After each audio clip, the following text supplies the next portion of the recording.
how to tighten the drill bit in a DeWALT cordless drill. So you want to get your drill bit, so I'll just use this here. And then you want to open up the chuck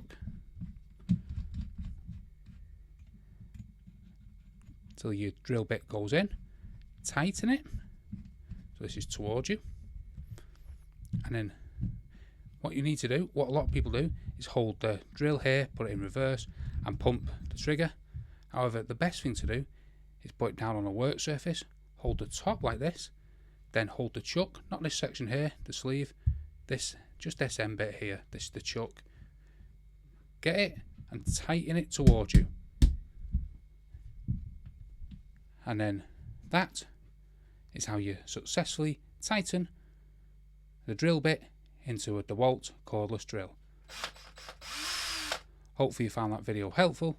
If you did, smash the like, smash the subscribe, and thanks for watching.